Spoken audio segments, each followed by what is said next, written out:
Bonjour à tous et bienvenue dans cette nouvelle vidéo du CFC. Comme vous le savez, tous les derniers samedis de chaque mois impair, on vous propose 6 tutoriels différents mais sur le même thème, et le thème de ce mois-ci c'était la rêverie. Ou les rêveries, ou le rêve, bref, vous avez compris l'idée. J'ai donc décidé de me munir de pâte polymère translucide étalée au cran le plus épais de ma machine à pâte, et je me suis aussi muni d'un emporte-pièce pour avoir à chaque fois la même taille de pâte, la même quantité. Vous allez donc avoir besoin comme ça de 7 morceaux de pâte, mais attention, vous n'êtes pas du tout obligé de faire exactement comme moi, que ce soit pour les formes, les couleurs, etc. Vous pouvez très bien choisir par exemple un emporte-pièce rond, ça marche aussi très bien. Ici j'ai choisi le carré puisque c'était de la même taille que le petit outil que je vais utiliser tout à l'heure, mais avant ça je vais colorer toutes ces pâtes. Pour ça j'utilise des poudres Pearlex, mais vous pouvez prendre n'importe quel type de poudre un petit peu brillante. Les miennes par exemple viennent du site eBay, alors je ne sais pas quelle boutique exactement puisque je les ai achetées il y a 7 ans et comme vous le voyez elles me durent assez longtemps, et je vais venir comme ça colorer l'une des faces de chacun de mes 7 carrés. Alors vous pouvez prendre là aussi les couleurs que vous voulez. Personnellement j'ai voulu un mélange de couleurs assez éclectique, mais vous pouvez très bien prendre par exemple uniquement des couleurs froides comme du bleu, du violet, etc. et réserver les couleurs chaudes pour une autre création, ça peut aussi très bien rendre. Je vais comme ça rajouter des couleurs assez abondamment sur mes pâtes. Je vais frotter correctement pour que les pigments s'intègrent bien à la pâte polymère et je vais passer à la suite.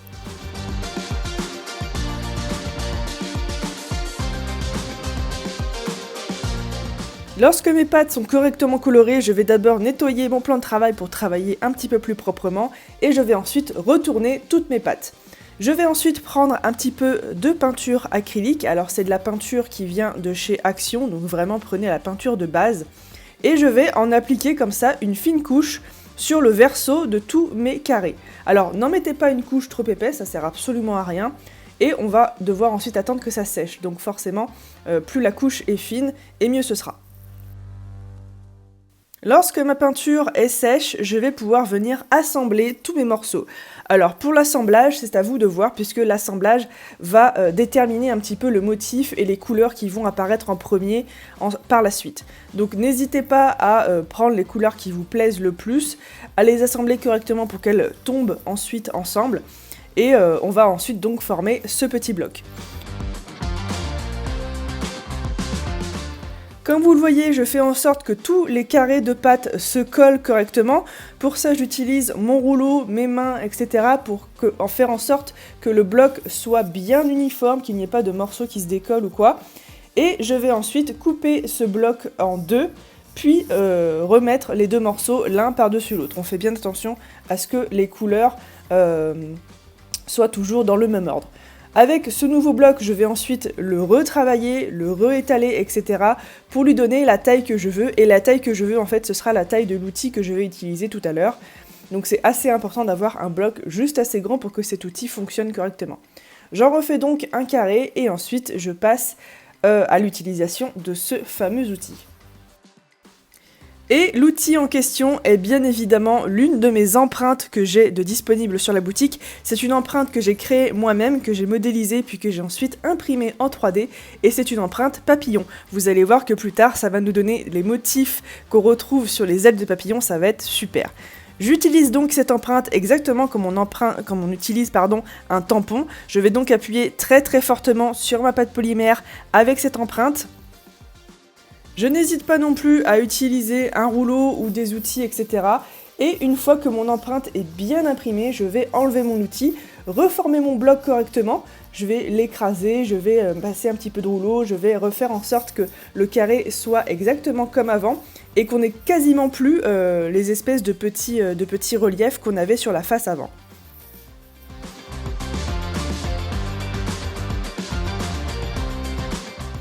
Et lorsque vous arrivez à peu près à ce résultat, vous allez retourner votre bloc, le mettre dans le même sens pour que les motifs évidemment s'accordent, et on va venir texturer l'autre côté, exactement pareil, en torturant un petit peu notre bloc de pâte, en appuyant correctement sur la texture, et ensuite on va venir évidemment reformer le bloc exactement comme avant pour qu'il ait une jolie forme carrée et que les surfaces soient bien plates.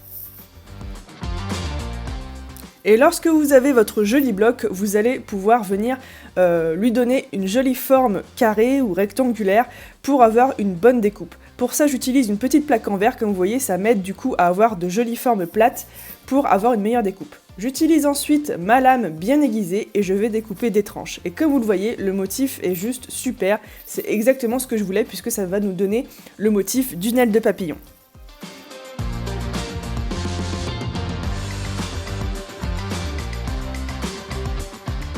Pour les tranches, j'essaie de faire des tranches d'environ 1 à 2 mm maximum, et si jamais vous n'arrivez pas à faire des tranches égales, je vous conseille fortement de les passer ensuite à la machine à pâte en les taillant un petit peu plus épaisses que d'habitude.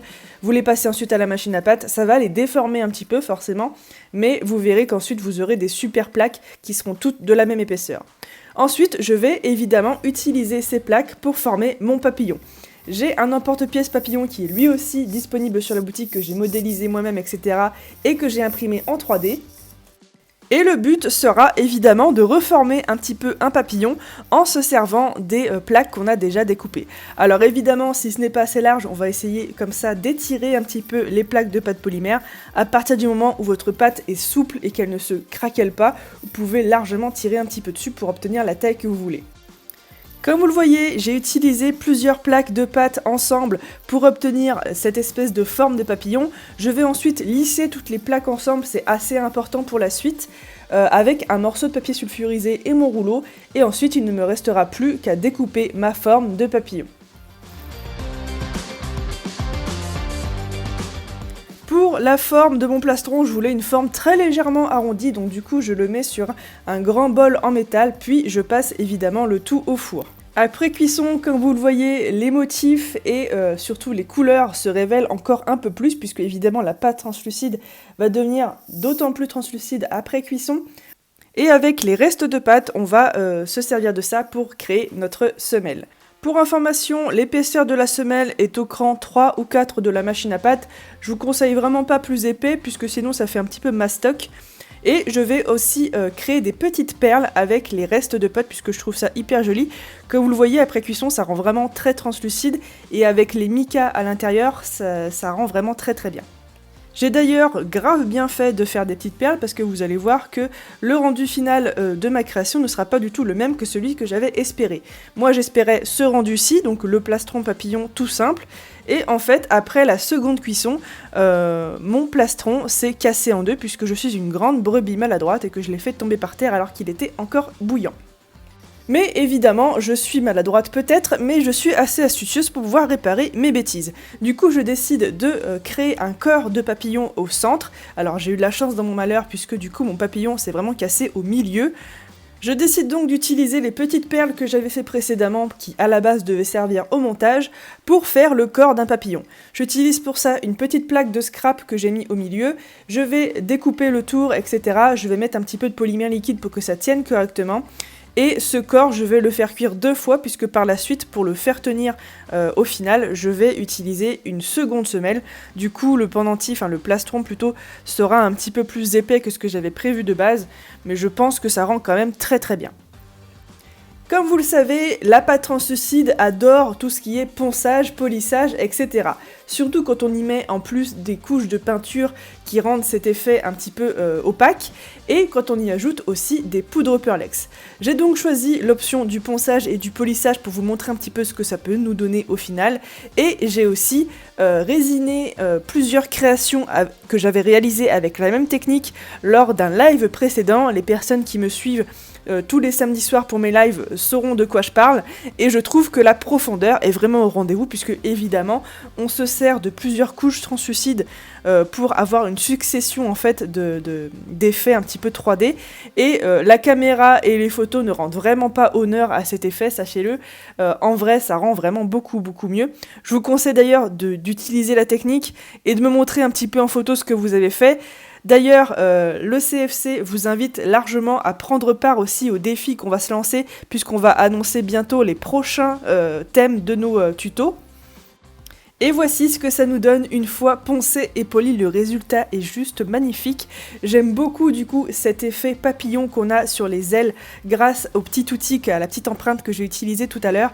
et vous voyez qu'on voit très bien la profondeur qu'il y a sur les différentes couches de pâte. Je vous invite vraiment à utiliser cette technique, elle est vraiment géniale, il n'y a pas besoin de beaucoup de choses, juste de la pâte translucide, un petit peu de couleur, une lame et c'est bon. Je vous montre du coup aussi les pièces qui ont été résinées. Là aussi avec l'une de mes empreintes, c'est une empreinte cluster avec des espèces de petits cristaux dessus et on voit très bien les motifs. Idem, ça rend vraiment très bien, donc si vous avez de la résine et que vous n'avez pas de quoi poncer, vous pouvez très bien utiliser l'un comme l'autre. Je pense qu'avec du vernis ça peut très bien rendre aussi. Dans tous les cas, un effet brillant pour cette technique, c'est vraiment le mieux. Je vais ensuite monter ma création avec du fil et un petit fermoir bouton comme j'en ai l'habitude. Alors c'est un montage vraiment tout simple. En plus il y a 0 métal donc c'est vraiment hyper pratique pour les personnes qui sont allergiques.